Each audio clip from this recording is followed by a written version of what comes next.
الحمد لله. الحمد لله الذي جعل مجالس الخير من أسباب الوصول إلى رب الخير. الحمد لله الذي جعل الجلوس مع أهل الخير سببا في الوصول إلى رب الخير. الحمد لله الذي جمعنا وإياكم في هذا المجلس كلها تعرضا وطلبا لما أجرى الله على قلب من أراد من عباده الخير. الحمد لله على ذلك والحمد لله على ذلك والحمد لله على ذلك وصلى الله وسلم على إمام الأنبياء والمرسلين وخاتم الأنبياء والصالحين وهو سيدنا وحبيبنا ومولانا سيدنا محمد سيد أهل المشرق والمغرب الذي لولاه ما خلق الكون لا الجنة ولا النار، الذي لولاه ما خلق السماوات والأرض، وعلى آله وصحبه الذين مشوا على طريقته ونشروا دعوته إلى مشارق الأرض ومغاربه، وعلى آله وصحبه وسلم تسليما كثيرا. عما بعد. Ma'asyiral hadirin yang saya hormati, di antara tanda-tanda hamba yang dicintai oleh Allah Subhanahu wa ta'ala adalah hamba-hamba yang dipilih untuk hadir di majlis-majlisnya para salihin. Di antara tanda-tanda yang hamba yang dipilih sama Allah untuk jadikan khawasul ibadih, hamba-hamba yang dipilih adalah hamba-hamba yang dihadirkan di majalis dzikir. Sayyiduna wa habibuna wa maulana Muhammad Imamul Anbiya wal Mursalin. Pernah suatu hari Rasulullah sallallahu alaihi wasallam nanya kepada Sayyiduna Jibril alaihi salam, "Ya Jibril, berapa umurnya kamu?" Katanya Sayyidina Jibril, "Ya Rasulullah, aku tidak tahu berapa umurku. Cuman ada ya Rasulullah bintang di langit keempat itu tidak timbul kecuali, tidak tampak sinarnya kecuali 7.000 tahun sekali. Dan aku telah memandangnya ya Rasulullah 70.000 kali." Kemudian Rasulullah tanya kepada Jibril, "Apakah kamu tahu bintang tersebut ya Jibril?" Jibril menjawab, "Allah wa rasuluhu a'lam." Saya tidak tahu ya Rasulullah. Katanya Rasulullah, "Apa? Aku bintang tersebut sebelum masuk ke dzurriyyahnya Adam alaihissalam." Salawatullah wassalamu alaihi. Aku bintang tersebut sebelum aku diciptakan jadi bentuk manusia. Aku adalah nur dari nurnya Allah subhanahu wa ta'ala. Aku diciptakan, kata Rasulullah, dari nurnya Allah. Dan seluruh makhluk diciptakan dari nurnya Nabi Muhammad sallallahu alaihi wasallam. Oleh karenanya, barang siapa yang dikatakan cinta kepada Nabi Muhammad atau cinta kepada Allah Subhanahu wa taala, dia harus cinta kepada Nabi Muhammad. Qul in kuntum tuhibbunallaha fattabi'uni. Katakan wahai Muhammad kepada umatmu semua, kalau kamu cinta kepadaku, kepada Allah, maka dalil dan syarat yang harus dia kerjakan adalah cinta kepada kamu dan cinta kepada syariatmu dan mengikuti syariatmu. Ma'asyiral hadirin rahimakumullah. Nabi Muhammad, apapun yang kita kerjakan untuk beliau, kita tidak bisa membalas setetes dari apa yang beliau berikan kepada kita. Amalan apapun yang kita kerjakan untuk Nabi Muhammad, kita tidak membalas kebaikan beliau apapun yang kita kerjakan. Kenapa? Karena laulahu ba'dallah, kita tidak pernah mengerti artinya namanya Allah subhanahu wa ta'ala yang menciptakan langit dan bumi. Kita tidak pernah mengerti artinya sholat. Kita tidak pernah mengerti artinya puasa. Kita tidak mengerti artinya ibadah. Kita tidak akan mengerti artinya meninggalkan maksiat. Semuanya datang dan diajarkan melalui perantara Allah, yang perantara hambanya Allah yang paling dicintai, yaitu Sayyiduna Muhammad. Oleh karenanya ma'asyiral hadirin, Nikmat yang paling besar yang diberikan seorang hamba di alam dunia ini, yang lebih dari seluruh nikmatnya surga, yang kita bisa bisa rasakan di alam dunia, yaitu kalau kita dikasih izin sama Allah, dikasih anugerah yang paling besar sama Allah, bisa mandang wajahnya Nabi Muhammad meskipun dalam mimpi. Al-Imam Malik bin Anas, pemimpin madhab Maliki, beliau mengatakan, ma bittu lailah illa ra'aitun Nabi sallallahu alaihi wasallam. Aku tidak pernah tidur semalam pun kecuali mimpi Nabi Muhammad sallallahu alaihi wasallam. Syekh Bajahdab di kota Tarim, seorang wali besar di kota Tarim, Syekh Bajahdab mengatakan, ana ata'ajjab min wahid yadda'i annahu min ummat habibina Muhammad wa yamur alaihi usbu wa lam yara Nabi Muhammad sallallahu alaihi wasallam. Aku sangat heran kepada satu orang yang mengatakan dirinya adalah umatnya Nabi Muhammad, sedangkan berlalu baginya seminggu belum pernah berjumpa dengan Nabi Muhammad sallallahu alaihi wasallam. Wa insyaallah kita minta dengan berkatnya Nabi Muhammad, dengan berkat kehormatan majelis ini, dengan berkat kehormatan guru kita Syekh Abdullah, semoga malam ini atau malam kedua atau malam ketiga sebelum masuk bulan Ramadan, kita dikasih izin sama Allah, hati kita bisa berjumpa mandang wajahnya Nabi Muhammad sallallahu alaihi wasallam.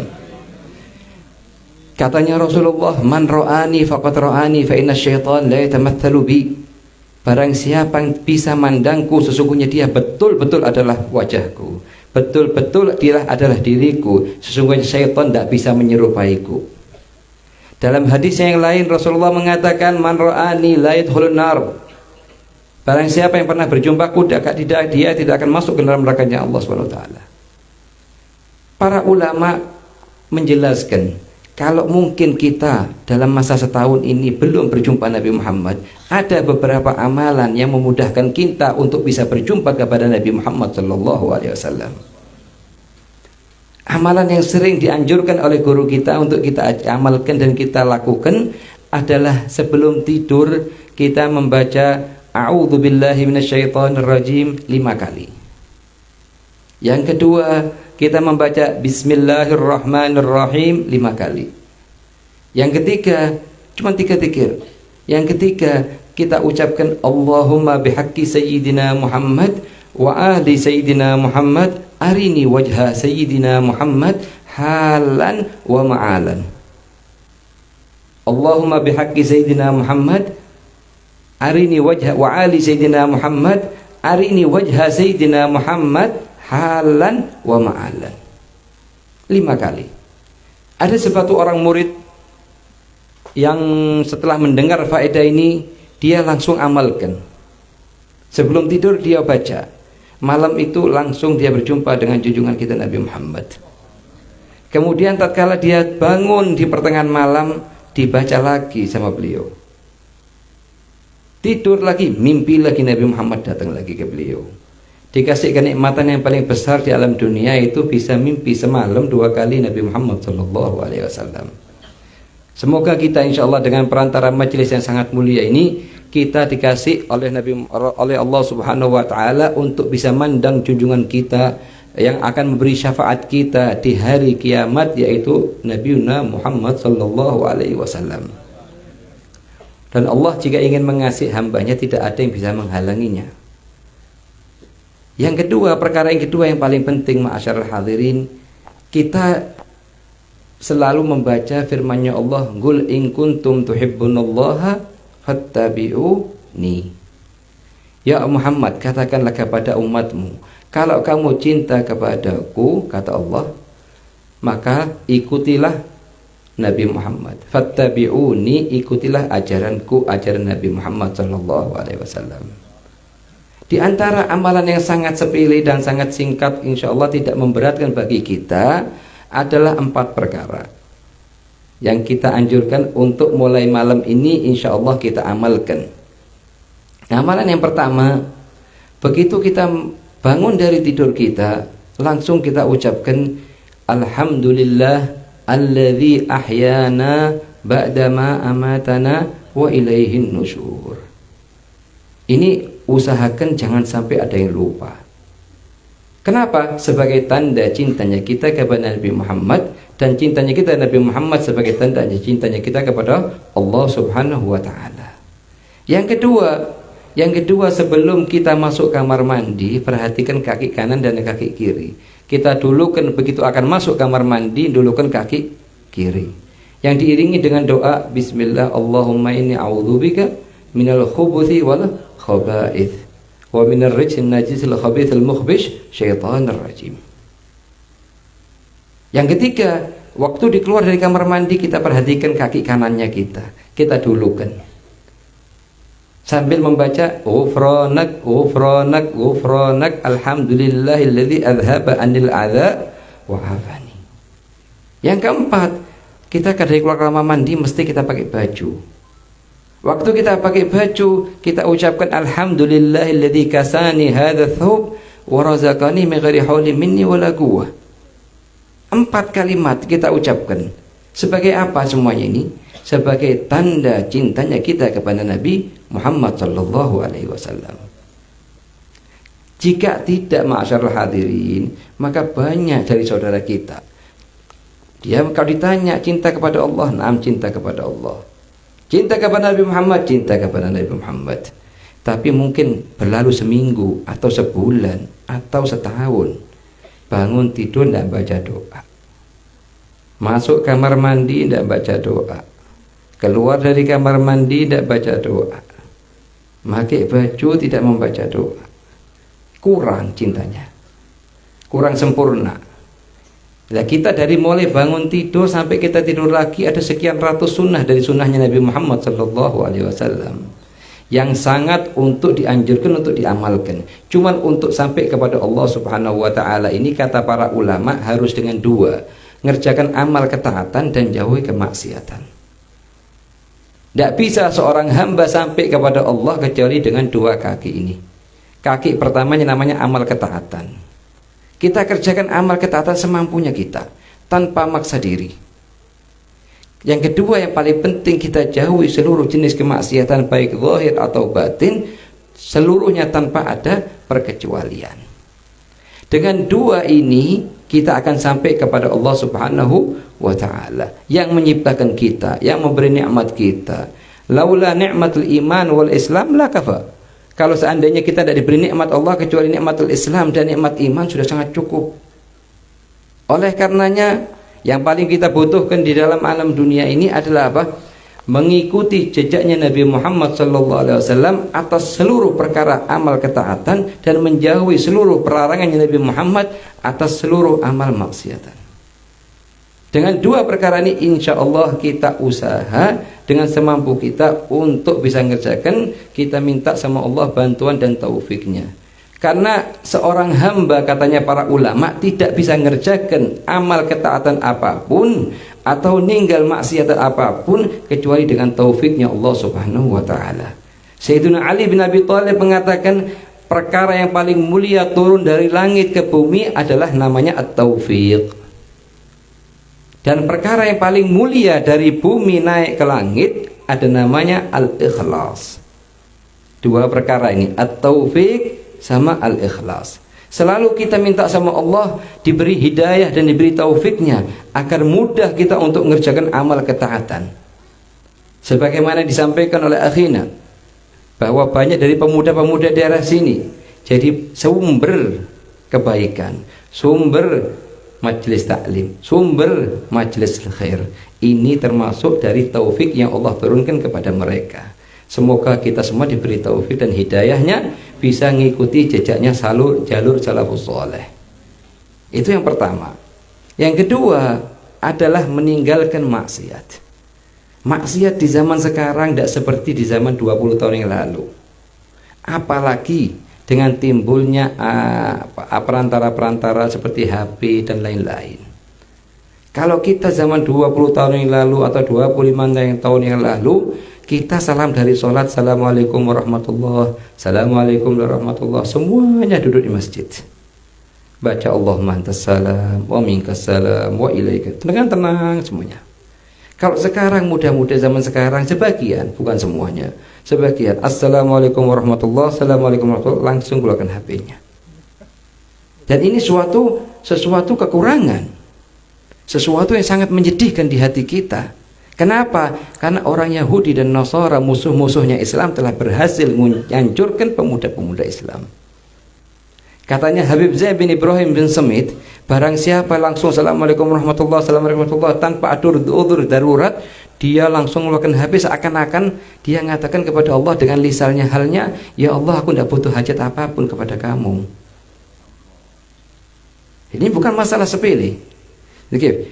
Terus yang kedua, yang masyarakat hadirin yang sering kita temuin, begitu kita takbir Allahu Akbar, itu langsung waridat syaitani, nanti anak akan ke sana, akan pikiran datang semuanya. Semuanya datang. Yang tidak kepikir sebelum sholat akan datang di sholat. Begitu assalamualaikum warahmatullah, assalamualaikum warahmatullah, satu pun tidak ada. Dan ini merupakan apa? Merupakan sesuatu kekurangan yang harus kita berubah, yang harus kita obati. Kenapa?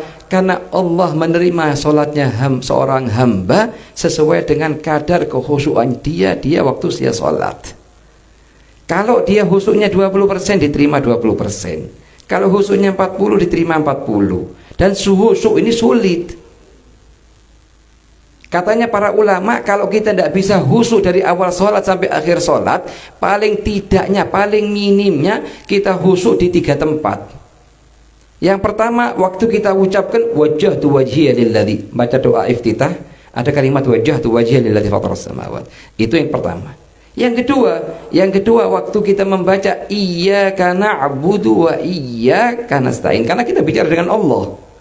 Iyyaka na'budu, ya Allah, kepada kamu saya hamba. Kita katakan kepada kamu saya hamba, tapi omongnya kita pikirannya kita kemana-mana.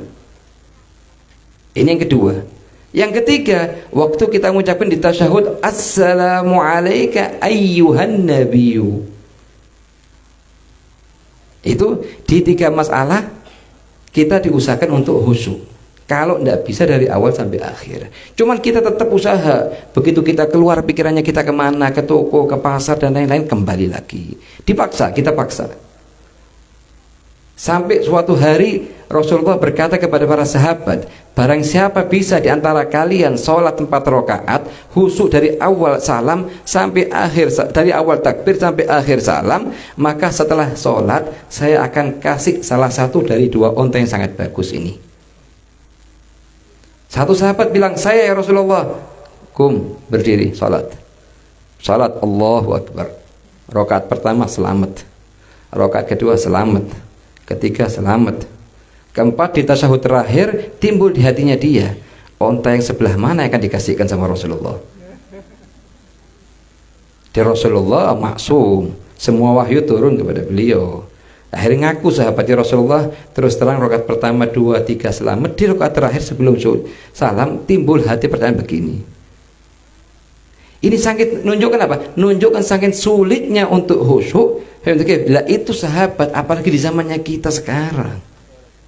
Cuman ada beberapa amalan yang membuat kita paling tidaknya tidak kita akan khusyuk dari awal sampai akhir, cuman paling tidaknya lebih ahsan sholat kita daripada yang kemarin. Di antaranya apa? Kita sempurnakan wudhu kita. Kita sempurnakan wudhu kita. Kalau yang kemarin-kemarinnya wudhunya hanya menggunakan furut-furutnya wudhu aja, rukun-rukunnya wudhu aja, kita tambahi sunnah-sunnahnya. Kalau yang kemarin-kemarin waktu sebelum sholat tidak pakai siwak, sekarang pakai siwak. Yang kemarin-kemarin sebelum sholat itu HP-nya dihidupkan dan lain-lain, sebelum sholat dimatikan. Seluruh perkara yang buat kita tidak khusyuk di sholatnya kita jauhin, kita bereskan sebelum kita masuk sholat. Supaya apa? Supaya tiap hari sholatnya kita beda dengan sebelumnya, tiap hari beda dengan sebelumnya. Dan tidak berlalu setahun kecuali Masya Allah sholatnya kita sholat arsyiyah. Artinya sholat arsyiyah apa? Sholatnya itu langsung diterima sama Allah Subhanahu Wa Taala. Di samping itu kita sholat juga dengan kita tambahi dengan qobliyah dan ba'diyah. Misalnya kita sebelum subuh kita sholat 2 rakaat sebelum subuh. Sebelum zuhur kita sholat 4 rakaat sebelum zuhur, 4 rakaat setelah sholat zuhur. Sebelum asar kita sholat 4 rakaat sebelum asar.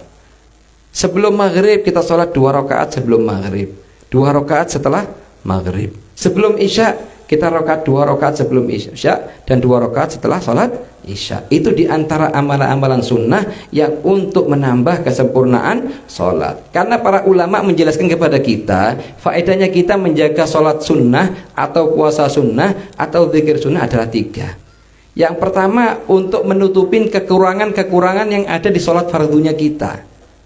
Kalau misalnya kita gobliyah dan ba'diyah kita kerjakan, itu gobliyah dan ba'diyah akan jadi penutup kekurangan atas sholat fardunya kita. Yang pertama. Yang kedua, akan jadi sebab diangkatnya derajatnya kita di surganya Allah Subhanahu wa ta'ala. Karena orang masuk surga itu hanya dengan rahmatnya Allah. Nanti derajatnya surga itu tergantung dari amalannya kita. Katanya Rasulullah di sebuah hadisnya, innakum tadkhulunal jannah birahmatillah. Meskipun kamu ya Rasulullah, walau ana, meskipun aku. Waqtasimuha, derajatnya sana itu derajat sana di surga bukan satu tingkatan semua. Ada yang tinggi, ada yang lebih tinggi lagi, wah kata. Sesuai dengan amalannya kita di alam dunia. Ada satu orang bangun malam, yang satunya tidak bangun malam. Ini derajatnya lebih tinggi daripada ini. Bahkan disebutkan di sebuah hadis seorang sayyid ngelihat pemilik budak, dia ngelihat derajatnya seorang hamba tinggi banget di surga. Tanya kepada Allah, ini derajatnya semuanya siapa ya Rasul? Ya Allah, Gauser dan surganya ini punyanya budaknya kamu, Fulan bin Fulan. Loh saya, ya Allah, saya tuannya dia di masa dunia. Naam, betul, cuman kamu tidak bangun malam, dia bangun malam. Yang ketiga, wa khuluduha, dan kekallah kalian di surga biniyatikum. Kita masuk surga dengan rahmatnya Allah, bukan dengan amalannya kita. Dan pembagian derajatnya surga sesuai dengan amalan kita di dunia. Kekal di surga sesuai dengan niatnya kita di dunia. Al-mu'min laulal maut lastamar fi ta'atillah, lastamar fi imanihi, lastamar fi islamihi. Seorang mukmin itu kalau tidak karena perantara kematian, dia tetap tiap hari akan sholat, tiap hari akan beriman, tiap hari akan mengerjakan amal ketaatan. Begitu juga kufar, begitu juga orang-orang kafir. Dia kekal di neraka jahanam karena niatnya dia. Laulal maut lastamarra fil kufur, laulal maut lastamarra fil isyan. Makanya dikasih sama Allah Subhanahu wa taala balasan untuk kekal di neraka jahanam. Yang ketiga, ma'syarul hadirin rahimakumullah, setiap kita di antara kita punya orang tua, baik yang masih hidup atau yang sudah wafat. Yang saya anjurkan bagi orang yang tuanya masih hidup, usahakan baktilah kepada mereka. Sesungguhnya anak yang bakti itu tidak akan masuk neraka. Al-waladul bar la yadkhulun nar wa in amil ma'amil. Anak yang bakti itu tidak akan masuk neraka. Kalaupun dia mengerjakan sesuatu di masa dunianya masih belum maksiat dan lain-lain, itu akan dikasih sama Allah hidayah dan taubatnya dan diterima taubatnya. Karena anak yang bakti itu sama Allah dikasih 4 kabar gembira. Kabar yang pertama, dia tidak akan meninggal sebelum nikah. Yang kedua, kalaupun dia nikah, dia tidak jadi orang yang mandul. Yang ketiga akan punya anak dan anaknya akan besar, tidak meninggal kecil. Yang keempat, anaknya akan bakti kepada orang tuanya sebagaimana dia bakti kepada abahnya dan ibunya. Semoga kita jadikan anak yang bakti sama orang tua kita. Berkatnya Rasulullah, berkatnya majelis yang sangat mulia ini. Itu yang pertama. Yang kedua, kalau orang tua kita sudah wafat, baktinya kita kepada mereka tidak putus, meskipun mereka sudah pindah ke rahmatnya Allah Subhanahu wa ta'ala. Dengan cara apa? Dengan cara kita kerjakan amalan-amalan yang diriwayatkan dari hadisnya Rasulullah sallallahu alaihi wasallam, sangat bermanfaat untuk para orang tua kita di liang kubur. Apa diantaranya? Yang pertama, kita bacakan untuk mereka la ilaha illallah 70.000 kali. Disebutkan dalam sebuah hadis, manggala la ilaha illallah 70.000 marrah kanat fidaan lahu minan nar. Barang siapa yang baca la ilaha illallah 70.000 kali, maka akan jadi pembebas dirinya dia dari neraka jahanam. Kita bacakan misalnya dari mulai malam ini kita bagi dengan istri dan anak kita, baca untuk abahnya kita. Berapa? 70.000 kali. Harus satu majelis? Tidak harus. Harus ngadep kiblat? Tidak harus. Kita baca 70.000. Setelah kita baca 70.000, kita katakan, ya Allah, saya membaca 70.000 daripada la ilaha illallah ini semata-mata untuk tebusan orang tua saya Fulan bin Fulan dari neraka jahanam. Fadilahnya sangat besar, ma'asyiral hadirin. Para ulama menjelaskan dalam kitab-kitab mereka. Di antaranya ada salah satu ulama ahlu hadis. Beliau duduk di suatu majelis dengan murid-muridnya mengajarkan hadis. Dan ada seorang pemuda yang tengah-tengah majelis itu dia jerit. Mengatakan apa? Saya lihat umi saya di neraka jahanam, diazab. Kemudian muhaddis ini tadi mengatakan dalam dirinya dia telah membaca 70.000 beberapa hari yang lalu la ilaha illallah. Kemudian dia mengatakan kepada dirinya dia, ya Allah, saya beli pembebasan ibu Fulan bin Fulan ini, murid saya ini, dari neraka jahanam dengan bacaan saya yang kemarin 70.000 la ilaha illallah. Tidak sampai berapa menit, ma'asyiral hadirin, itu anak jerit lagi. Kata bilang, anak lihat barusan ini ibu saya dikeluarkan dari neraka, dimasukkan ke surganya Allah SWT. Berkatnya apa? Berkatnya pembacaan la ilaha illallah sebanyak 70.000 kali. Itu namanya atikah kubro. Usahakan jangan ditinggalkan, karena setiap di antara kita mesti punya orang tua, baik mereka masih hidup atau mereka sudah meninggal. Bacakan untuk mereka 70.000 la ilaha illallah per orangnya 70.000. Yang kedua namanya atikah sughra. Atikah sughra yaitu pembacaan subhanallah wa bihamdih sebanyak 1000 kali. Tidak sampai 1 jam selesai. Subhanallah wa bihamdih 1000 kali. Antum ucapkan setelah selesai, Allahumma inni ishtaraitu bi qiraati subhanallah wa bihamdi 1000 marrah idka raqabati fulana atau fulan minan nar. Ya Allah, saya beli dengan pembacaanku subhanallah wa bihamdi 1000 kali pembebasan orang tuaku, abaku Fulan bin Fulan, atau ibuku, atau nenekku, atau kakekku. Itu yang kedua. Yang ketiga, amalan yang sangat mujarrab, sangat besar manfaatnya untuk orang kita yang meninggal, yaitu pembacaan Qul huwallahu ahad sebanyak 100.000 kali. Meskipun dalam beberapa bulan selesainya.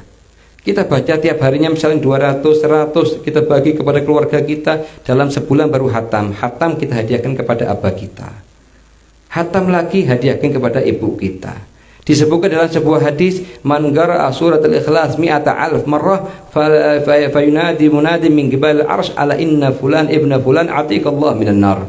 Barang siapa seorang hamba membaca 100.000 kali dari surat Al-Ikhlas, maka akan datang panggilan Allah dari arsy-Nya Allah bahwa sesungguhnya Fulan ibnu Fulan telah dibebaskan sama Allah dari neraka jahanam. Pada suatu hari Rasulullah Sallallahu Alaihi Wasallam di peperangan Tabuk, di ghazwah peperangan Tabuk, beliau ngelihat sinarnya matahari itu kok tidak cerah, tidak ceria, tidak cerah seperti biasa-biasanya. Kemudian Rasulullah nanya kepada Jibril, ya Jibril, kenapa kok matahari hari ini sinarnya tidak cerah?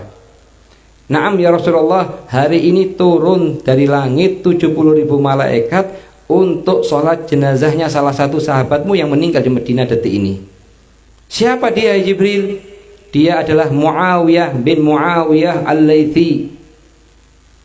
Rasulullah tanya, kok dapat kemuliaan seperti ini? Apa amalannya dia ya Jibril? Katanya Jibril, ini Muawiyah bin Muawiyah al-Laythi ini setiap kali dia jalan, masuk, keluar, akan tidur, mau masuk, mau kerja dan lain-lain, selalu lisannya baca Qul huwallahu ahad. Dikasih kemuliaan sama Allah waktu dia meninggal, yang hadir bukan 1-2 orang dari malaikat, tapi 70.000 malaikat turun dari langitnya Allah untuk sholat jenazahnya dia. Semoga waktu kita dikasih sama Allah setelah panjang umur, setelah kita dicabut ke rahmatnya Allah, yang datang jenazahnya kita bukan hanya Bani Adam, bukan hanya manusia, tapi malaikatnya Allah juga hadir. Kemudian malaikat Jibril katakan kepada Rasulullah, ya Rasulullah, apakah kamu ingin mandang jenazahnya dan mensolatinya? Rasulullah di Tabuk, jaraknya 500 kilo ke Madinah. Apakah kamu ingin mandang jenazahnya dan ingin mensolatinya? Katanya Rasulullah, na'am, betul anak ingin. kemudian sama sayapnya Sayyidina Jibril itu seluruh gunung di depannya ditutup dengan sayapnya Jibril, sehingga Rasulullah mandang langsung ke jenazahnya sahabat yang sangat mulia namanya Muawiyah bin Muawiyah Al-Laythi, dan beliau sholat jenazahnya. Ini amalan ketiga dari untuk orang tuanya kita yang telah wafat ataupun yang masih hidup. Yang keempat adalah kita kerjakan bagi mereka yang telah wafat sholat sunnah 2 rakaat, namanya sholatul unus fil qabr. Tiap rakaatnya kita membaca ayat kursi 1 kali, alhaakumut takatsur 1 kali, dan surat al-ikhlas 11 kali. Setelah sholat kita ucapkan, kita doa, Allahumma innaka ta'lamu ma shallaitu fihi. Ya Allah, kamu tahu dengan apa niatku waktu aku salat ini. Fab'ath thawabaha, kirimkanlah pahalanya ya Allah kepada abah saya fulan bin fulan atau ibu saya fulan bin fulan. Cara niatnya usolli salatul unus fil qabr li fulan ibni fulan rak'ataini lillahi ta'ala. Disebutkan pahalanya sangat besar, ma'asyiral hadirin. Di antaranya detik itu juga Allah mengirim 1000 malaikat untuk membawa hadiah dan minuman untuk sang mayit, dikirim ke makamnya dia. 1000 malaikat diutus sama Allah untuk membawa hadiah kepada mayit yang itu sholatkan tadi itu. Itu sholatul unus fil qabr, sholat ketenangan dan kebersamaan untuk mayit di dalam liang kuburnya. Yang kedua, ma'asyiral hadirin, yang perkara yang sangat penting, yaitu kalau orang tuanya itu masih ada, baik abah atau ibu, datengin mereka. Kalau bisa setiap pagi, jangan putus untuk bisa mencium tangannya dan kakinya. Oke, jangan putus untuk bisa mencium tangan dan kakinya. Abu Hurairah, sahabat Abu Hurairah, tidak keluar setiap pagi kecuali beliau telah menyium tangan dan kakinya ibunya. Habib Ali bin Muhammad Al-Habasyi, pengarang Maulid Al-Habsyi yang kita baca, dengarkan maulidnya waktu Isra Al-Qiyam, itu beliau tidak keluar setiap pagi kecuali setelah menyium tangannya dan kakinya ibunya. Nah, kita yang kedua apa? Yang kedua, datengin abahnya inti atau ibunya kita datengin, kita minta sama mereka berdua untuk mengucapkan 1 kalimat ini. Apa kalimat ini? Allahumma, katakan kepada ayahnya kamu, ya ayah, katakan kalimat ini kepadaku. Allahumma innahu balaghani an nabiyyika Muhammadin sallallahu alaihi wasallam ridallah fi ridal walidin. Ya Allah, telah sampai kepadaku kabar dari hadisnya Nabimu Muhammad sallallahu alaihi wasallam, beliau mengatakan bahwa ridhonya Allah di ridhonya orang tua. Allahumma inni ushiduka, ya Allah, aku jadikan kamu saksiku bahwa aku telah meridhoi anakku ini fulan ibni fulan. Allahumma rda anhu, ya Allah, berikanlah ridhomu juga kepada dia. Kalau orang tuanya kita mengucapkan kalimat ini kepada kita, itu kalimat yang sangat besar kepada kita. Kalimat yang sangat besar yang kita terima, yang bisa kita harap nanti sebagai benteng kita untuk masuk surganya Allah bila hisab, tanpa ada hisab. Kita datang ke orang tuanya kita ucapkan, minta ke abah, minta ke ibu, meskipun dengan bahasa Arab atau bahasa Indonesia atau bahasa apapun, boleh diterjemahkan. Allahumma innahu balaghani an nabiyyika Muhammadin sallallahu alaihi wasallam annahu qala ridallah fi ridal walidain fa inni ushiduka ya Allah annani qad raditu li waladi fulan ibni fulan fardha anhu. Ya arhamar rahimin, istajib li hadha du'a fa innaka qulta fi kitabikal munzal ala risani nabiyyikal mursal ud'uni astajib lakum fastajib lana ya Rabb. Fastajib lana ya Rabb. Itu doa kalau kita baca, kita minta ke orang tua dan orang tua ngangkat tangannya, apalagi di akhir lail, doakan kamu dengan doa ini, sudah cukup amalannya kamu. Kita tinggal meneruskan amal ketaatan istilahnya bentengnya untuk masuk surganya Allah insya Allah ada. Apa? Dari jalur ridhonya Allah. Dari mana dapat ridhonya Allah? Ridhonya orang tua. Ridhallah fi ridhal walidin wa sakhatullah fi sakhatul walidin.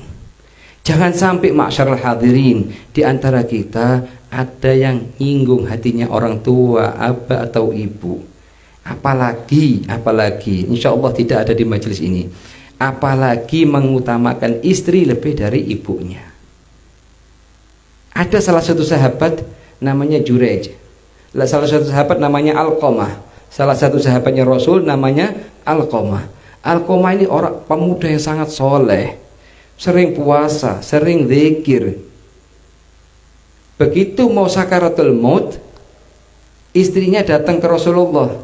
Ya Rasulullah, suami saya Alqamah. Saya tahu, kata Rasulullah, suami kamu. Dia lagi dalam keadaan sakaratul maut detik ini ya Rasulullah. Cuman ruhnya tidak bisa keluar, naik turun. Akhirnya Rasulullah memerintahkan beberapa sahabat, diantaranya Sayyidina Ali bin Abi Thalib, untuk mendatangi rumahnya Alqamah dan mentalkinkan la ilaha illallah, karena diriwayatkan dalam hadisnya Rasulullah, man kana akhiru kalamihi la ilaha illallah dakhalal jannah. Barang siapa yang akhir kalimatnya di dunia la ilaha illallah, dia akan masuk surganya Allah Subhanahu wa taala. Akhirnya para sahabat yang diutus oleh Rasulullah datang ke rumahnya Alqamah. Ditalkin mereka mentalkin Alqamah ini, katakanlah la ilaha illallah, la ilaha illallah. Tidak bisa lisannya untuk bicara la ilaha illallah. Akhirnya apa? Akhirnya balik lagi mereka kepada Rasulullah dan mengabarkan keadaannya Alqamah bagaimana. Akhirnya Rasulullah menanya kepada para sahabat, apakah ada di antara orang tuanya Alqamah yang masih hidup? Gal na'am ya Rasulullah, ummu. Ada ya Rasulullah, sisa umminya, sisa ibunya yang masih hidup, cuman sudah tua ya Rasulullah. Di mana dia? Di tempat fulan bin fulan. Katakan kepada ibunya dia, kalau kamu masih bisa jalan, maka Rasulullah memanggil kamu untuk datang ke dia. Kalau kamu sudah tidak bisa jalan, Rasulullah akan datang. Akhirnya disampaikan kabarnya Rasulullah kepada ibunya Alqamah. Katanya ibunya Alqamah, saya yang lebih berhak datang kepada Rasulullah. Dia ngambil tongkatnya, jalan pelan-pelan sampai mendatangi ke Rasulullah. Begitu datang ke Rasulullah, Rasulullah mengatakan kepada dia, Assalamu alayki ya umma Alqamah. Assalamu alayki ya umma Alqamah. Katanya Ummi Alqamah, wa alaikassalam ya Rasulullah. Kemudian Rasulullah nanya kepada Ummi Alqamah, ya Ummi Alqamah, saya ingin nanya suatu perkara. Bagaimana keadaannya Alqamah? Anaknya kamu namanya Alqamah itu. Ya Rasulullah, dia pemuda yang sangat banyak sholat, banyak zikir, banyak begini, banyak begitu. Namanya orang tua, namanya ibu. Bagaimanapun keadaan anaknya, selalu dia memujinya depannya Rasulullah SAW. Saking rahmatnya seorang ibu. Kemudian katanya Rasulullah, aku tidak nanya masalah ini. Aku tidak nanya masalah amal ibadahnya dia. Cuman aku nanya bagaimana hubungannya kamu dengan anaknya kamu yang namanya Alqamah. Katanya ibunya, aku tidak ridho kepada dia ya Rasulullah. Karena tidak mungkin orang bicara bohong depannya Rasulullah. Ditanya sama Rasulullah, kenapa? Uminya menjawab, li'annahu faddala zawjatahu alayya. Karena dia lebih mengutamakan istrinya daripada aku. Rasulullah tahu sebabnya sudah. Ini sebabnya semua, lisannya Alqamah tidak bisa baca la ilaha illallah karena sebabnya ini. Akhirnya Rasulullah merintahkan para sahabat kumpulkanlah kayu bakar. Umumnya Alqamah dikumpulkan. Setelah dikumpulkan, uminya Alqamah nanya kepada Rasulullah, ya Rasulullah, buat apa kayu ini? Katanya Rasulullah, untuk membakar anaknya kamu. Sesungguhnya api di dunia lebih ringan daripada api di akhiratnya Allah Subhanahu wa taala. Katanya uminya, ya Rasulullah, aku tidak mampu untuk melihat anakku dibakar di depan mataku. Apa katanya Rasulullah? Kalau kamu tidak mampu, maafkanlah dia, ridhokanlah dia. Sesungguhnya ridhonya kamu akan masukkan dia ke surganya Allah, dan akan gerakkan lisannya dia untuk bisa mengucapkan la ilaha illallah. Kemudian ibunya mengatakan, ya Rasulullah, ushiduka wa ushidullah wa ushidul hadirun bi annani qad raditu li waladi Alqamah. Ya Allah, ya Rasulullah, saya jadikan kamu saksi dan Allah saksi dan seluruh para sahabat ini saksi bahwa aku telah ridho dan aku telah maafkan anakku Alqamah. Akhirnya Rasulullah merintahkan Sayyidina Ali dan para sahabat yang lain, kembali lagi kalian lihat di Alqamah bagaimana keadaan dia. Balik lagi Sayyidina Ali dan para sahabat yang lain ke Alqamah, ditalqin, bisa lisannya mengucapkan la ilaha illallah, meninggal. Akhirnya dimandikan jenazahnya, disolatin. Setelah disolatin semua, Rasulullah ngimamin, solatin jenazahnya dia. Waktu dimakamkan, setelah selesai pemakaman, Rasulullah mengatakan berdiri sambil mengucapkan kepada muhajirin dan ansar, ya ma'syarul muhajirin wal ansar, man faddala zawjatahu ala ummih fa'alaihi la'natullah wal malaikah wan nasi ajma'in la yakbalullahu minhu sarfan wala adla. Wahai Pak masyarakat muhajirin wal ansar, barang siapa yang mendahulukan istrinya dari ibunya, maka dia mendapat laknatnya Allah, laknatnya para malaikat, laknatnya seluruh makhluk, tidak diterima amalan fardunya dan amalan sunnahnya. Kita punya hak ma'asyiral hadirin, istri kita punya hak untuk kita, wajib kita kasih haknya dia. Ibunya kita punya hak atas kita, kita wajib kita beri haknya dia. Begitu juga abahnya kita. Yang kita minta sama Allah Subhanahu wa taala, kita diberi hidayah dan taufiknya, dijadikan hamba yang bisa memberikan setiap hak kepada bagiannya masing-masing. Bisa memberikan haknya orang tua sepenuhnya, bisa memberikan haknya istri sepenuhnya, bisa memberikan haknya anak sepenuhnya. Tidak mendahulukan atau tidak mengutamakan salah satu daripada yang lain. Itu diantara taufik dan hidayahnya Allah kepada kita sebagai hambanya. Ma'asyarul hadirin rahimakumullah, di antara nikmat yang paling besar di alam dunia ini, yaitu kalau kita didudukkan dengan orang-orang soleh. Didudukkan dengan orang-orang soleh. Bahkan bukan hanya manusia, hewan pun kalau sudah duduk dengan orang-orang soleh, dapat fadilahnya, dapat keutamaannya. Anjing itu paling najisnya hewannya Allah. Yang hewan diciptakan sama Allah paling najisnya adalah anjing. Cuman karena duduk dengan orang-orang yang soleh, ashabul kahfi, namanya disebut dalam Al-Quran, wa kalbuhum, wa kalbuhum, wa kalbuhum, wa kalbuhum. Berkatnya apa? Dekat dengan orang-orang soleh. Nah, dekatnya kita dengan orang-orang soleh, sebagaimana guru kita, ini termasuk salah satu kenikmatan yang paling besar setelah kenikmatannya Islam dan iman. Termasuk obat yang bisa membersihkan hati kita. Kalau sudah hatinya kita cinta kepada orang-orang soleh, berarti hatinya kita itu penuh dengan cahaya iman. Kalau sudah dicintai dengan orang-orang soleh, cinta kepada kita, itu hatinya kita penuh dengan sir. Itu gitu. Bukan cuman anjing, hudhud Nabiullah Sulaiman itu bisa jadi mulia, bisa mempunyai kemuliaan yang tinggi berkat duduk dengan orang soleh, yaitu Nabiullah Sulaiman. Ontanya Nabiullah Soleh bisa jadi mulia, onta hewan seperti hewan yang lain. Bisa jadi mulia karena dekat orang-orang soleh, yaitu Nabiullah Soleh, naga Nabiullah Soleh. Apalagi kuda-kuda yang ditunggangi Nabi Muhammad SAW. Bahkan ma'asyarul hadirin, Saharat Fir'aun, tukang sihirnya Fir'aun itu masuk surganya Allah. Berkatnya apa? Berkatnya dia jaga adabnya dengan orang-orang soleh. Waktu ditanding, diadu dengan Nabi Allah Musa, dia masih jaga hormatnya meskipun tukang sihir. Kamu yang mulai dulu ya Musa, atau kita yang mulai? Karena berkat jaga adabnya dia kepada orang-orang soleh, Nabi depannya dia dikasih sama Allah hidayah Islam detik itu juga. Masuk ke surga, sedangkan di alam dunia belum pernah satu kali rakaat sujud dia. Tidak pernah merasakan satu kali satu rakaat sujud.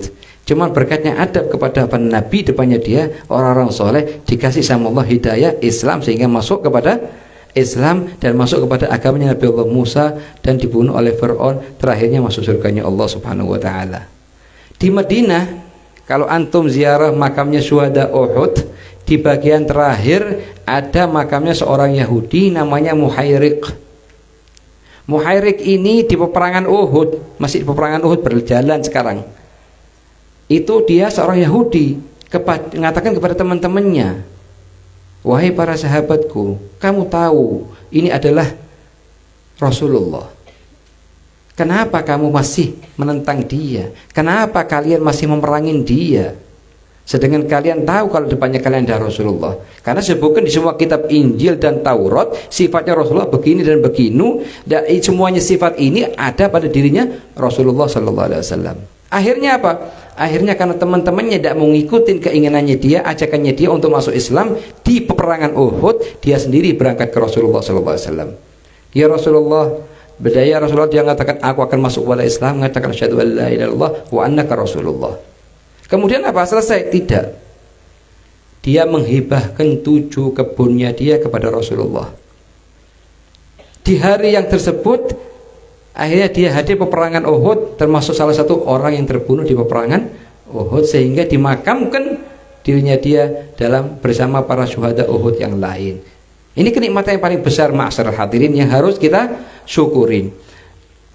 Yang terakhir ma'asyiral hadirin, yang saya wasiatkan untuk selalu dibaca dan tidak putus untuk membacanya, yaitu membaca la ilaha illallah Muhammad Rasulullah sallallahu alaihi wasallam sebanyak 360 kali tiap hari. Ini ijazah yang diterima oleh Habib Zain dari gurunya abahnya Habib Umar bin Hafid, yaitu Habib Muhammad bin Salim bin Hafid. Habib Muhammad bin Salim bin Hafid mendapatkan dari gurunya, yaitu abahnya sendiri Habib Salim bin Hafid. Habib Salim bin Hafid mendapatkan dari gurunya Habib Abdurrahman bin Muhammad al-Masyhur, pengarang kitab Buya Mursarsidin. Habib Abdurrahman Masyhur mendapatkan ijazah tersebut langsung dari Rasulullah, ketemu dalam keadaan bangun. Rasulullah mengijazahkan kepada beliau untuk membaca la ilaha illallah Muhammad Rasulullah sallallahu alaihi wasallam. Kalau bisa jangan putus, sebagaimana Habib Zain mengijazahkan kepada kita, kita ijazahkan kepada para hadirin semua untuk supaya kita saling membantu dan saling memperkuat imannya kita dengan perantara bacaan la ilaha illallah Muhammad Rasulullah sallallahu alaihi wasallam. Kemudian wafil khitam kita ucapkan, mari kita ucapkan berbarengan amalan salafus soleh. Setiap beliau menghadiri, setiap beliau mereka ini menghadiri majelis ta'lim, beliau mengucapkan kalimat ini agar majelis yang dihadiri itu adalah menjadi saksinya dia di hari kiamat nanti. Kita ucapkan bareng-bareng, Allahumma ij'al jalsatana wa hudurana في هذا المجلس خالصة لوجهك الكريم واتباعا لحبيبك سيدنا محمد وإنا نستودعك في هذا المجلس شهادة أن لا إله إلا الله وأن محمد رسول الله أحينا عليها وأمتنا عليها واحشرنا في زمرة من قال لا إله إلا الله محمد رسول الله صلى الله عليه وسلم. Ini amalan salafus soleh. Kalau mereka ziarat, hadir majelis taklim, atau ziarat makamnya orang wali, atau ziarat masjidnya orang wali, atau ziarat rumahnya orang wali, mereka selalu mengucapkan hal-hal ini.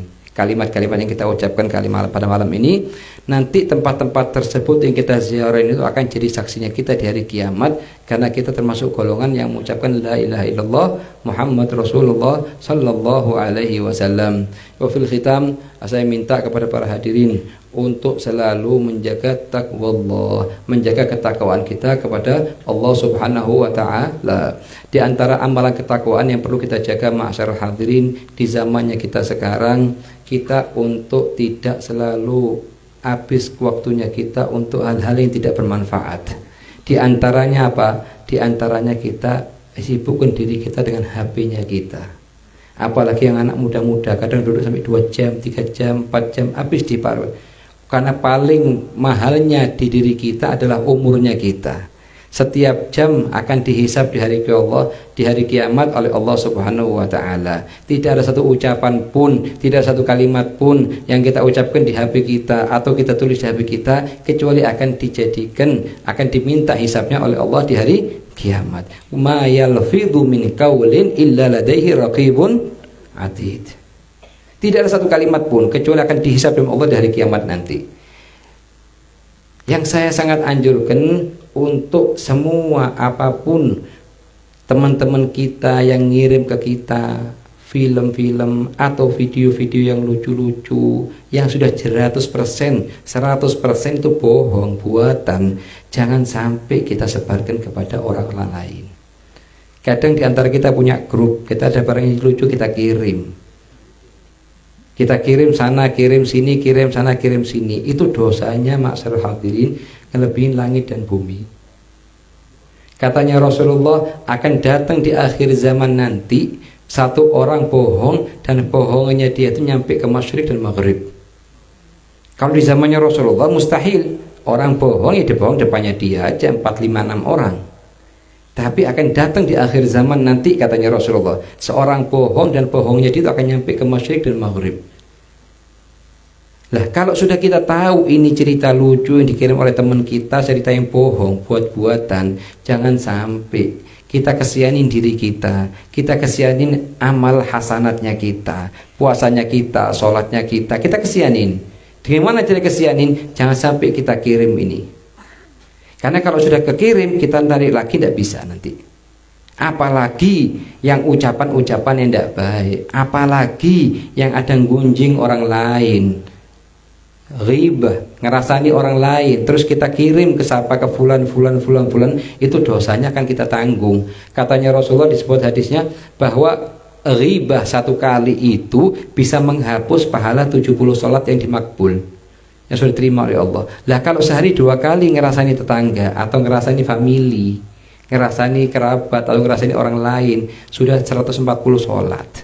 3 kali 200.000, 210 sholat. Makanya katanya ulama, al-ghibah faqihatul majalis.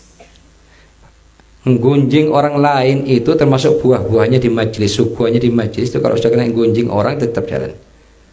Bagaimana kata minal ghibah akhir man yadkhulun nar. Man lam yatub minha fa awwal man yadkhulun nar. Akhir man yadkhulul jannah, orang yang taubat dari ghibah. Dan orang yang pertama kali masuk neraka, orang yang tidak taubat dari ghibah, meninggal dalam keadaan ngerasain orang. Kita jangan ikut dengan apa yang terjadi di zaman sekarang. Saya nasihatin dan saya wasiatkan kepada diri saya pribadi dan kepada para hadirin, jangan ikut masalahnya orang lain yang kita tidak diminta atau kita tidak musyawarahin. Kita urus pribadi kita, karena Allah mengatakan dalam Al-Quran, ku anfusakum, maka ku jiranakum walaku ashabakum, lakin ku anfusakum wa ahlikum nara. Jagalah diri kalian dan keluarganya kalian yang wajib kalian tanggung. Dari apa? Dari neraka jahanam. Terus yang kedua, ma'syar hadirin, yang sering terjadi itu adalah kadang dikirim teman, ada teman muda-muda ngirim foto-foto dan lain-lain yang Allah tidak ridho, yang Rasulullah tidak ridho, jangan sampai kita pandang, apalagi kita sebarkan. Sebab kenapa? Sebab kalau foto-foto tersebut depannya guru-guru kita, depannya orang tuanya kita malu untuk mandang, apalagi untuk ngirim. Sedangkan ada zat yang lebih afdal daripada seluruh gurunya kita dan lebih afdal daripada seluruh orang tuanya kita, yaitu Allah Jalla Jalaluh. Zat yang pertama kali harus kita taruh dalam hati kita adalah Allah Subhanahu wa taala. Jadi sebelum kita kirim, sebelum kita pandang foto atau video dan lain-lain, kita mikir, kalau ini Allah apa enggak di tempat kita ini? Barang disebut oleh katanya ulama, barang siapa yang mengerjakan maksiat dan meyakini Allah tidak mandang, tidak bisa mandang dia, maka telah keluar dari Islam. Man asallahu ta'ala wa huwa ya'taqid anna Allah la yarah, fa huwa kufur. Man ya'sillah ta'ala, man ya'sillah fa huwa ya'taqid anna Allah yarah, fa huwa mustahzi. Barang siapa yang mengerjakan maksiat kepada Allah dan dia meyakini Allah mandang kepada dia, maka seakan-akan meremehkan Allah Subhanahu wa taala. Jadi apa yang paling penting kita gunakan HP kita untuk silaturahmi, gunakan HP kita untuk kerja, HP kita untuk hal-hal yang mubah lah. Jangan sampai sumber habisnya hasanatnya kita di alam dunia ini karena perantara HP-nya kita. Kadang sebagian orang mengatakan, oh WhatsApp ini barang yang murah, bisa bicara dengan manapun. Tidak. Bahkan WhatsApp ini kita bayar dengan hasanatnya kita. Yang dulu zamannya sebelum ada WhatsApp, orang ngatur kalimatnya sedikit. Sekarang ada WhatsApp, perkara yang tidak penting diucapkan. Sedangkan katanya ulama, idza tamma aglul mar'i golla kalamuhu wa aigin bihumkil mar'i idza kana mikthara. Jika sempurna akalnya seseorang itu, dia pembicaranya kan sedikit atas perkara yang mubah. Itu menunjukkan bahwa orang ini penuh, akalnya tinggi. Dan yakinlah kalian bahwa orang ini akalnya sepele atau ringan atau sedikit atau tidak punya sama sekali kalau dia banyak ngomong atas sesuatu yang tidak manfaat untuk dunia atau akhiratnya kita. Kita minta sama Allah Subhanahu wa ta'ala agar semua yang hadir di majelis ini dan keluarganya masing-masing dijaga sama Allah dari fitnah yang timbul di zaman sekarang. Seluruh fitnah yang disebarkan oleh orang selain muslim atau disebarkan oleh duat ala abwab jahannam man ajabaha ghadafa fiha. Ulama-ulama su yang mengajarkan kepada kita aliran-aliran sesat, itu kita minta sama Allah seluruh anak keturunan kita dijaga dari mereka. Katanya Allah, katanya Rasulullah, aku tidak takut dengan Dajjal karena Dajjal itu sudah jelas alamatnya. Cuman aku takut kepada ulama-ulama su yang mengajarkan kita untuk meninggalkan hal-hal yang wajib atau mengajak kita untuk meninggalkan, untuk mengerjakan hal-hal yang diharamkan. Itu yang aku takutkan, kata Allah, kata Rasulullah SAW. Jadi bagaimana kewajiban kita ma'asyar hadirin di zaman sekarang? Kita jaga anak kita itu dengan sapa dia jalan setiap harinya. Teman-temannya itu kemana? Kalau lagi ada majlis-majlis seperti ini, ajak mereka untuk hadir. Sebab hadir majlis taklim, majlis zikir seperti ini, kita duduk 1 jam lebih utama daripada sholat 1000 rakaat. Sebagaimana disebutkan di hadis. Lebih utama daripada menziarahi 1000 orang sakit. Lebih utama daripada mengantarkan jenazah 1000 jenazah. 3000, kita tidak mampu mengerjakan 3000. Hadir, ajak majelis taklim, majelis zikir, apalagi ketemu orang-orang soleh. Ajak mereka untuk minta doa kepada orang-orang soleh. Kenapa? Karena akan datang nanti taksirnya, pengaruhnya waktu dia balik nanti. Kita lihat pengaruhnya. Makanya sahabat itu kalau sudah lahir, mereka punya anak, langsung hari pertama dibawa ke Rasulullah SAW. Agar apa? Agar didoakan oleh Rasulullah. Agar apa? Agar ditahnik oleh Rasulullah. Agar apa? Agar dinamain oleh Rasulullah. Agar apa? Agar disentuh oleh Rasulullah. Yang apa yang terakhirnya? Terakhirnya nanti waktu besar kelihatan nanti jadi pemuda-pemudanya Allah Subhanahu Wa Taala. Dan ini yang sering kali dikerjakan oleh salafus soleh. Mereka kalau punya anak masih belum balik, diajak ke para salafus soleh, diajak mereka untuk membaca kepada orang-orang soleh meskipun surat Al-Fatihah. Kita punya anak masih belum balik, sudah bisa baca Fatihah, ajak ke ulama, ajak ke orang-orang soleh, suruh membaca ke depannya mereka surat Al-Fatihah. Kenapa kok para salafus soleh memilih surat Fatihah? Karena sirnya semua kitab yang turun dari langit itu ada pada Al-Quran, dan sirnya Al-Quran ada pada surat Al-Fatihah. Banyak dari para ulama salafus saleh yang mereka nututin masa hidupnya Al-Habib Abdullah bin Alawi Al-Haddad Rotib yang kita sering baca. Itu mereka hanya jumpa dengan Abdul Haddad masih kecil, dan apanya mereka memerintahkan mereka untuk membaca kepada Abdul Haddad surat Al-Fatihah. Ajarin anaknya kita, ajak orang soleh, suruh baca surat Al-Fatihah. Pengaruhnya sangat besar, ma'asyar hadirin. So kemudian kita minta sama Allah Subhanahu Wa Taala, semoga apa yang kita kerjakan, kita lakukan di malam ini, semua apa yang hadir diberikan sama Allah seluruh hajatnya. Dan dengan perantara Nabi Muhammad SAW, perantara para sahabatnya, perantara para ahli baitnya, kita diberi sama Allah Subhanahu wa taala bisa kenikmatan yang paling besar, yaitu mandang wajahnya Nabi Muhammad sallallahu alaihi wasallam, dan diberi kenikmatan untuk bisa ziarah Haramain Syarifain, bisa ziarah Makkah dan Madinah. Semua hajatnya kita yang punya hajat dari para hadirin, semua Allah kabulkan, Allah mudahkan. Yang ada yang keluarganya sakit, semoga Allah sembuhkan. Semoga apa yang diinginkan dari anak keturunannya diberikan oleh Allah Subhanahu wa taala. Semua anaknya kita jadikan anak yang bakti kepada kita, anak yang cinta kepada orang-orang yang soleh, anak yang cinta kepada majlis-majlis zikir, anak yang cinta kepada majlis-majlis ilim, anak yang cinta kepada masjid-masjidnya Allah, anak yang dijauhkan sama Allah dari seluruh teman-teman yang bisa merusak mereka, dan mereka diberi keberhasilan dari ujian mereka, ujian baik ujiannya madrasah, ujiannya sekolahan, atau ujiannya paling besar dan ujian yang paling nakutkan, ujian yang jadikan sebagai kunci keberhasilan mereka, yaitu ujian kita dengan mungkar wa nakir. Waktu kita ditanya man rabbuk wa man nabiyyuk wa ma kitabuk wa ma dinuk wa ma qiblatuk, kita bisa menjawab dengan perantaranya Rasulullah dengan lisanul fasih, Allahu rabbi wa Muhammad nabiyyi wal Qur'anu kitabi wal qiblatu qiblati wal mu'minuna ikhwani. Karena ujian yang paling besar, ma'asyiral hadirin, adalah ujian kita waktu ditanya soal mungkar wa nakir. Barang siapa bisa jawab, maka termasuk orang yang lulus, tinggal nunggu waktu kapan keluar dari kuburannya, masuk ke surganya Allah. Ini ujian yang paling besar. Kita minta datang ke orang-orang soleh, minta doakan saya, anak saya ini besok pagi mau ujian, dan tolong doakan juga ujian yang paling besar juga lulus. Ujian yang paling besar ujian sama mana? Ujiannya kita jawab soalnya mungkar wa nakir. Sayyidina Umar bin Khattab pernah suatu hari duduk sama Rasulullah. Kemudian Rasulullah mengatakan kepada Sayyidina Umar, ya Umar, bagaimana keadaannya kamu, rasa hatinya kamu begitu kamu didatangi mungkar wa nakir? Apa kata Sayyidina Umar? Ya Rasulullah, kira-kira waktu datang mungkar wa nakir ke dalam liang kuburku, itu akal pikiranku masih ada apa tidak? Enggak, na'am, akalnya kamu dikembalikan. Katanya Rasulullah Umar, wa idzan akfihuma. Kalau gitu anak bereskan untuk mereka berdua.